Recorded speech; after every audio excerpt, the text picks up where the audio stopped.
सास बहू की लड़ाई, एक अनोखी कहानी। सुनंदा अपने पिता की इकलौती बेटी थी। नाम के मुताबिक देखने में भी बहुत सुंदर थी। जब वो अपने ससुराल गई तो उसे उसके मुताबिक ही सब कुछ मिला, किंतु आजकल की लड़कियों को अधिक टोकना, समझाना, अपने मन के मुताबिक चलना सासू माँ को अब कहाँ रह गया है। एक कहावत तो आपने सुनी ही होगी, जो किया बहू से टकरा, खो दिया उसने बेटे का प्यार। इस कहानी के मुताबिक सुनंदा की सास सुनंदा को हमेशा समझाती, बहू ऐसा करो, ऐसा ना करो। नई नवेली बहू को थोड़े ही दिनों में अपनी सासू माँ से चिढ़ पैदा होने लगी। इस प्रकार यह सिलसिला आगे की ओर बढ़ता गया। एक दिन सुनंदा के घर कुछ मेहमान आने वाले थे। सासू माँ बोली, बहू आज कुछ अच्छी अच्छी व्यंजना बनाओ। मेहमानों के लिए चाय नाश्ता का इंतजाम भी अच्छी तरह से होनी चाहिए। बस अब क्या था, इतना सुनते ही सुनंदा गुस्से से लाल हो गई।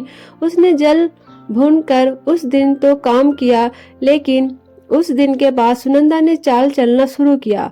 सास जैसा कहती वह ठीक उसके विपरीत करती थी। सास ने भी पुरानी कहावत के मुताबिक बहू को उसके माता पिता को गाली देना, उसे कोसना और बड़बड़ाना शुरू कर दिया। दोनों सास बहू में आनाकानी हमेशा चलता रहा। एक दिन सुनंदा अपने पिता के घर रोती पिटती पहुंच गई। वह अपने पिता से बोली, पिताजी आप तो डॉक्टर हो, मुझे कुछ ऐसी दवा दीजिए जिसे खिलाकर वह बुढ़िया गूंगी हो जाए, क्योंकि वह मुझे गंदी गंदी गालियां देती है। इस पर पिताजी कुछ सोचते हुए बोले, बेटी मेरे पास एक ऐसी दवा है, लेकिन यह कड़वा है, वो आसानी से नहीं खाएंगी। इसलिए मैंने युक्ति सोची, तुम हर रोज 1 महीने तक यह दवा अपनी सास को खाना में मिलाकर खिलाती रहना। ठीक 1 महीने में वह पूरी तरह गूंगी हो जाएगी। लेकिन हाँ, यह दवा थोड़ा कड़वा है, इसीलिए तुम खाना इतना प्यार से खिलाना कि उसे पता ही न चले। दवा लेकर सुनंदा खुशी खुशी अपने घर आई और पिता से कहे मुताबिक अपने काम शुरू कर दी। अब सास जो भी कहती उसे वह मानती और उलटकर जवाब भी नहीं देती, क्योंकि वह जानती थी कि बुढ़िया तो अब महीने भर में गूंगी होने वाली है।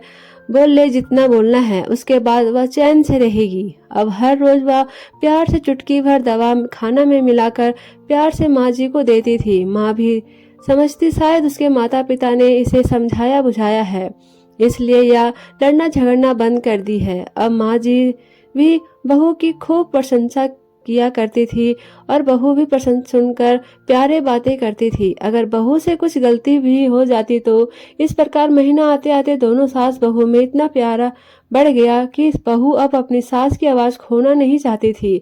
एक दिन फिर उसी प्रकार सुनंदा रोती पिटती अपने पिता के पास पहुंची।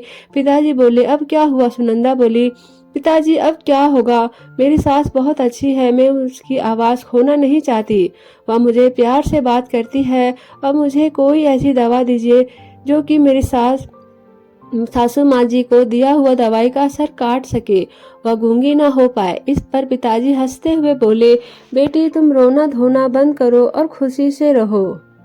जो दवा मैंने तुम्हें दिया था वह कोई दवा नहीं था, वह रिश्तों में घुली कड़वाहट उतारने की तरकीब थी। अगर मैं ऐसा नहीं किया होता तो तुम शायद आज नहीं सुधरी होती। बेटी इसी प्रकार यदि तुम अपनी सास के साथ अच्छे से रहोगी तो वह भी तुम्हें अपनी बेटी के समान प्यार करेगी। अब सुनंदा को सारी बातें समझ में आ गई थी। उसे अपनी गलती का एहसास भी हो गया था। वह वापस आने अपने ससुराल चली आई। इसके बाद दोनों सास बहू प्यार से रहने लगी। उनके भी स्नेह और अपनापन का भाव आ गया और घर खुशियों से भर गया। आशा करती हूँ ये कहानी आपके दिल को छू गई होगी। यह एक सच्चाई है, अगर बहू अपने सास का प्यार पाना चाहती है तो उसे भी अपने सास को स्नेह देना होगा। जिस घर में सास बहू में स्नेह होता है वह हमेशा खुशियाँ आती है। अंत में बस इतना ही, इस कहानी को एक शेयर जरूर करिए, बस समझने के देर है। इस कहानी से कितने ही लोगों की जिंदगी में खुशियां आ सकती है। दोस्तों कहानी अच्छी लगे तो मेरे चैनल को भी सब्सक्राइब करके मुझे सपोर्ट करें। दोस्तों आपका धन्यवाद।